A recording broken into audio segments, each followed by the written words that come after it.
नाज़रीन अस्सलाम वालेकुम। आप देख रहे हैं द वॉइस ऑफ कश्मीर और कश्मीर ऑनलाइन बैक वक्त।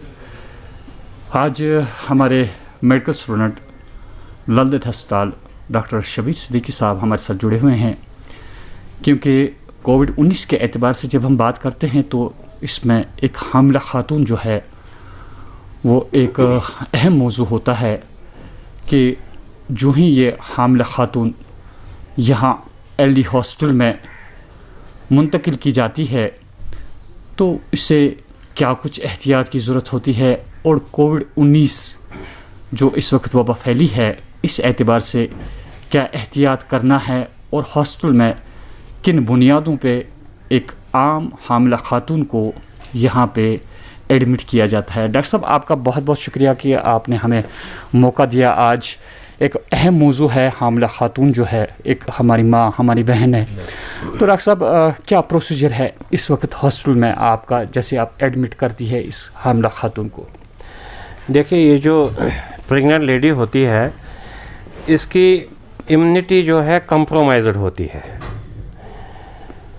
तो she is a high risk. इस इन्फेक्शन लगने के उसको ज़्यादा चांसेस होती है as compare to the rest of the population. तो जो हम अभी तक जो हमने बोला बस वही प्रिकॉशंस लेने हैं कि सोशल डिस्टेंसिंग, सोशलाइज नहीं करना है, जैसे कि कोई गैदरिंग है उसको अवॉइड करना है, बार बार अपने हाथ जो है वो धोने हैं, और जब घर से निकले मास्क का इस्तेमाल करें, डबल मास्किंग का इस्तेमाल करें। और अभी तक जो ये वैक्सीनेशन का जहाँ तक कि सवाल है, अभी जो प्रेग्नेंट लेडीज़ को इस वैक्सीनेशन शेड्यूल में अभी शामिल नहीं किया गया, लेकिन इस पर ट्रायल चल रहे हैं। उम्मीद है कि इनको भी इसमें शामिल किया जाएगा, जैसे कि उन्होंने कि लैक्टेटिंग मदर्स को ऑलरेडी इन्होंने इम्यूनाइजेशन जो वैक्सीनेशन शेड्यूल है उसमें शामिल कर दिया। डॉक्टर साहब, इसका मतलब ये है कि एक हामिला खातून जो है फ़िलहाल उससे ये वैक्सीनेशन लगाने की इजाज़त नहीं है, क्या यही आपका कहना है? बिल्कुल, अभी मतलब ये जो government of India minister of health जो है इन्होंने अभी इसको इम्यूनाइजेशन शेड्यूल में शामिल नहीं किया है, तो लिहाजा हामिला खातून के लिए जो कोविड अप्रोप्रिएट बिहेवियर जो है, जिसमें हम बोल रहे हैं कि मास्क लगाना है, सोशल डिस्टेंसिंग रखनी है, या फिज़िकल डिस्टेंस जिसको हम बोलते हैं, या ज़्यादा सोशलाइजिंग नहीं करना है घर में, और बार बार जो है अपने हाथ धोने हैं, ये जो है अभी ये बिल्कुल इनके जो हामिला ख़वातीन हैं इनमें ये वैक्सीन का काम करेगा।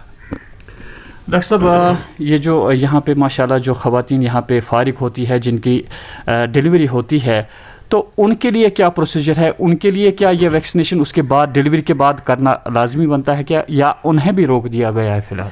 नहीं, ये जो हामिला खातून जब डिलीवरी जो देती है उसके बाद इनको हम बोलते हैं लैक्टेटिंग मदर्स। जो लैक्टेटिंग मदर्स है ये वैक्सीन कर सकते हैं, इसमें इम्यूनाइजेशन जो शेड्यूल है इनको शामिल किया गया है, इस पर कोई प्रॉब्लम नहीं है, और इनको करना चाहिए। ये जो वैक्सीन है ये करना चाहिए, क्योंकि यही एक जो वैक्सीन है कि जिससे अगर हम इस पेंडेमिक से निकलना चाहते हैं तो इसमें फाइनली जो ये कोविड अप्रोप्रिएट बिहेवियर और वैक्सीन ये बहुत इम्पॉर्टेंट है। डॉक्टर साहब, एक और सवाल आपके गोशगुजार करना चाहते हैं। ये बताइए कि अभी हॉस्पिटल में आपको पता है आपके हॉस्पिटल में बहुत सारा रश रहता है, तो आपने क्या प्रोसीजर इस वक्त रखा है, क्योंकि कोविड-19 की वजह से काफ़ी प्रॉब्लम्स है, आपका शेड्यूल क्या है?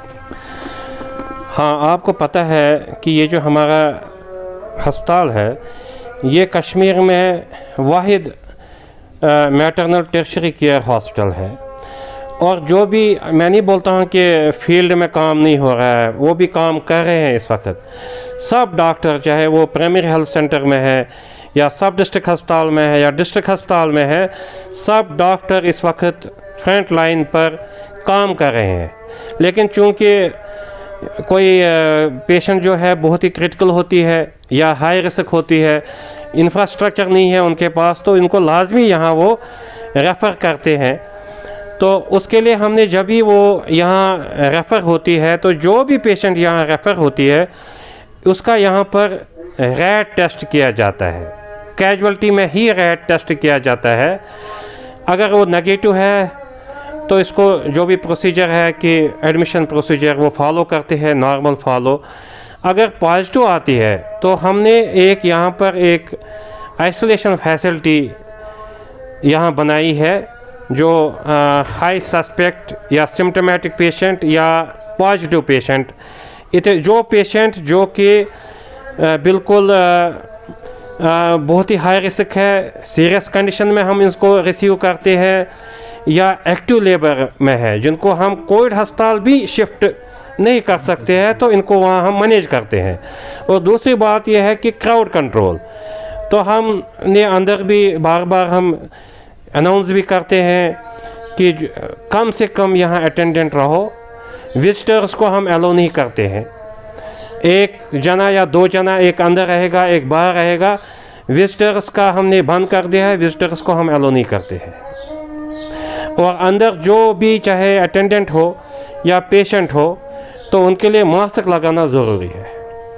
डॉक्टर साहब, एक और सवाल है कि जो ख़वातीन होती हैं, मुख्तलिफ़ किस्म की प्रॉब्लम्स होती है इनको, ये ज़रूरी नहीं है कि एक खातून हामिला है, दूसरे ऑपरेशंस भी यहाँ पे हुआ करते हैं।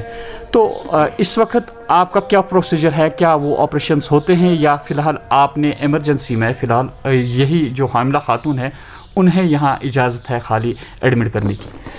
नहीं, ये जो इमरजेंसी जो सर्जिकल प्रोसीजर्स है, चाहे वो ओबस्ट्रक्ट्स है या गायनी है,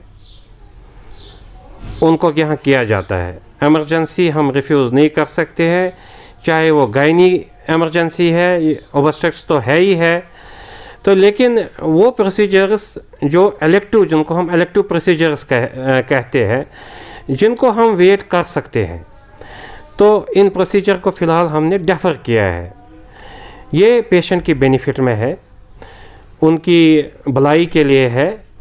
तो इंशाल्लाह जब हालात ठीक हो जाएंगे तो यहाँ वो इलेक्टिव प्रोसीजर भी हम स्टार्ट करेंगे। डॉक्टर साहब, जो इन रूटीन एक हामिला खातून होती है, इन रूटीन उसे चाहे महीने में एक बार या दो बार या हफ्ते में एक बार जिन्हें चेकअप के लिए आना पड़ता है, क्या उसके लिए आपका ओपीडी जो है वो इस वक्त काम कर रहा है?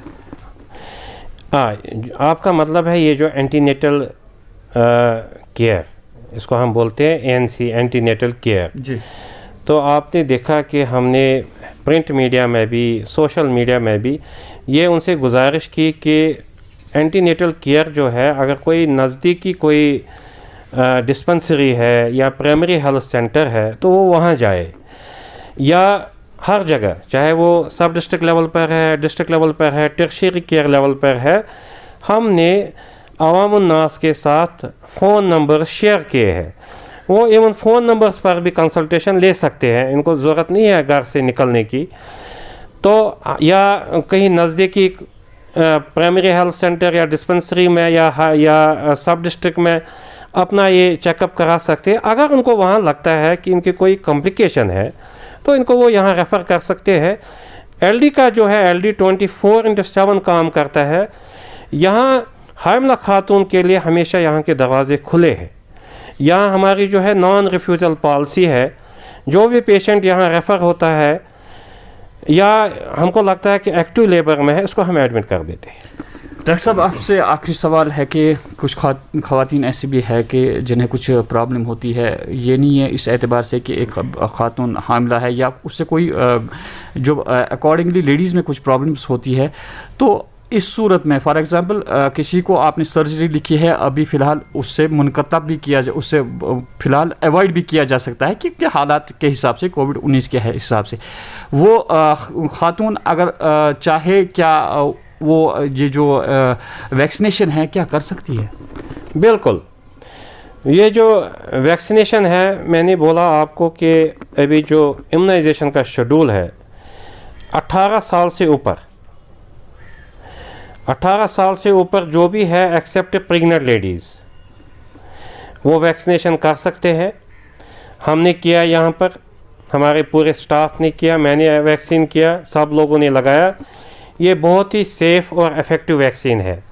और हमने देखा है कि अगर दोनों डोज लगाए होते हैं किसी ने, और उसके बाद अगर उसको ये इन्फेक्शन होती भी है लेकिन इसका जो कोर्स है वो माइल्ड रहता है, इतना सीवियर कोर्स नहीं होता है और वो रिकवर भी हो जाता है। तो लिहाजा मेरी ये पुरज़ोर अपील है सबसे कि वो वैक्सीन लगाए, ये बहुत सेफ़ एंड इफ़ेक्टिव है। डॉक्टर साहब, एक और सवाल मैं करना चाहता हूँ, वो ये है कि मुझे एक लेडी सुबह सवाल कर रही थी कि उसकी रिएक्शन हो जाती है पेनिसिलिन वगैरह से, क्या वो ये वैक्सीन कर सकती है? ये जो ऐसे जो है कि मतलब इनमें कि जो एलर्जिक रिएक्शन जिनको होते हैं, तो गाइडलाइंस में इनको है कि थोड़ा सा इनको एहतियात बरतना है। तो उनको चाहे कि वो किसी डॉक्टर का कंसल्टेशन ले ले, प्रॉपर कंसल्टेशन ले ले डॉक्टर का, तो उसके बाद ही वो ये वैक्सीन ले ले। तो नाज़रीन, डॉक्टर साहब ने पूरा वाज़ह कर दिया कि सबसे बड़ी बात ये है, इन्होंने कही कि जो हामिला खातून है फ़िलहाल वो जब तक वो हामिला है, जब तक उसकी डिलीवरी ना हो जाए तब तक वो वैक्सीनेशन नहीं कर सकती है। फ़िलहाल इसके बारे में तजर्बे किए जा रहे हैं कि क्या ऐसी खातून को कब और कैसे ये वैक्सीनेशन करनी होगी। फ़िलहाल उन्हें नहीं करना है। दूसरी बात यह है कि जो फारिग हुई है, जो ख़वातीन फारिग हुई है, जिनकी डिलीवरी हुई है, तो वो इस वैक्सीनेशन को करना उन्हें बहुत ज़रूरी बन चुका है। तो डॉक्टर साहब ने पूरी तफसीलात दी कि यहाँ इनके दरवाज़े बंद नहीं हैं। जो भी हॉस्पिटल से इमरजेंसी केस यहाँ पे रेफ़र किया जाएगा उसे किसी भी हालत में अवॉइड नहीं किया जाएगा, उससे यहाँ पे बिल्कुल ट्रीटमेंट जारी है। और जो इनका प्रोसीजर है तो उस प्रोसीजर के हिसाब से, क्योंकि आप जानते हैं, सभी जानते हैं कि अस्पतालों में भीड़ भाड़ जमा करना कितना मुश्किल है हम लोगों के लिए। हम भी आम लोगों से अपील करते हैं, डॉक्टर साहब ने भी यही अपील की कि गैर ज़रूरी तौर पे आप यहाँ अपने पेशेंट्स के साथ न रहिए। 2 अटेंडेंट आपको अलाउड है, एक अंदर ज़रूरत के मुताबिक जा सकता है और एक बाहर रह सकता है, कि ताकि कोई इमरजेंसी ना हो। डॉक्टर साहब, आपका बहुत बहुत हमारे साथ बात करने का शुक्रिया। थैंक यू वेरी मच, शुक्रिया।